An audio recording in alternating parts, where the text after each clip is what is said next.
Will guys be signed to MLS deals and then be parked at the USL, or do they get signed to USL deals? How does it work? I think it'll be both. So Okay. waiting for that. Yeah, I think there'll be a number of players that'll be sort of loaned down. So Right. let's say Chris Manella, if he, we could loan him down to the TFC2 side. But there could also be players that are just signed directly to TFC2, and that would be a USL contract.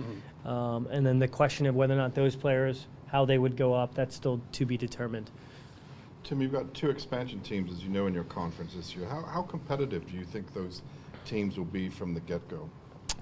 I expect them to be very competitive. I think we've seen that the signings of New York City FC and Orlando City, they mean business. Kaká, David Villa, Frank. I mean, you have players that are international stars. So, I've spoken with their front offices, and they know what they're doing. So I expect them to compete, just like all teams in this league compete. It's a grind, and you can't take any game lightly in this league. And I think that's one fantastic thing about the league is that there's no easy games. It's not like the top 5 clubs are beating all the other clubs up. Every game is difficult, and you got to bring it. Greg suggested that he's going to talk to all the players before determining who's going to be captain for this season. Mm-hmm. Why make the change? Why not just keep Steven as captain? When it comes to leadership, those levels, I'll leave it to the coaching staff to make a decision on who and who's captain and how that's selected. Sometimes I know the team decides. So I think it's just day 1 of preseason. So let's get through a couple weeks and see how the team fleshes out before we make a decision. What are the goals this year, Tim, that you can share with us? I think the most important thing is that we find some consistency and continuity. I think those are the words I've been using since last year. Rather than sort of a roster overhaul, we wanted to make sure that it was consistent with our vision and really filling our needs. Pieces that complement each other.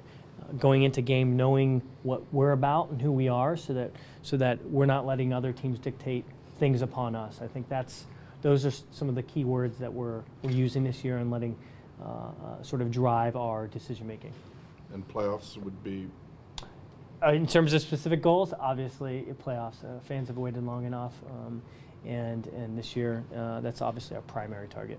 And just to go back to Giovinco, if you'd like to have him, you haven't spoken to the club yet about it, could you not speak to them about it, or is there a delicate dance of negotiation that has to be done between the two?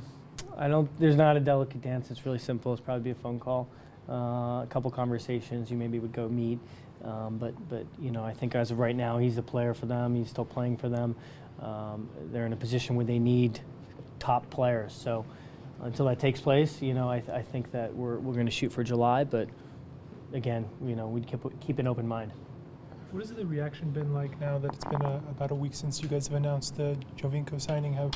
Maybe could you give us a little bit of details on have season tickets gone up or some of the repercussions of that signing? Yeah, I think it's really resonated with the community, not just the Italian community, which is the obvious, but our broader fan base. I think people see how this piece complements the other pieces from between Josie and Michael and Jonathan Osorio and the Luke Moores. I think they can see how this piece fits into the puzzle in terms of what we were missing last year. So fans, it's been an overwhelming positive response. I think that it's been broader than just TFC and the club. It's been what this means for the league. I've gotten a lot of calls and emails about how did you get this player? And I think that we won't really know until he steps on the field, right? So I hesitate. We know he's a quality player, but I hesitate to really answer that because only time will tell when you look back at the moment and say, what this meant for the league. But you can you get this feeling that the whole entire league, with all the signings across the league, that this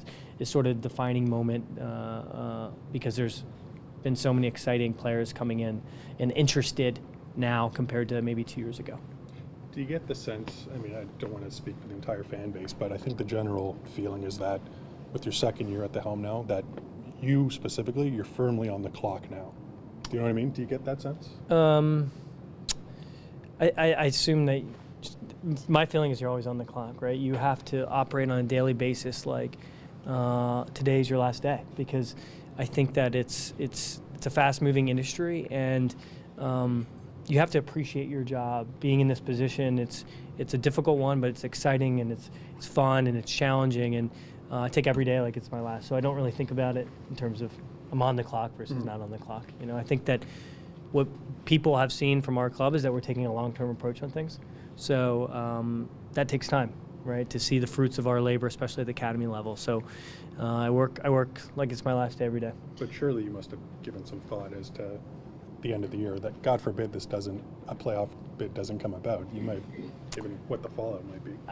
I don't really, honestly. If I start operating on a daily basis, like in hypotheticals, I think that it's you're gonna start building a path down the wrong way. And I think about the glass half full, and I think about what it is we still have to accomplish and how we're gonna accomplish it.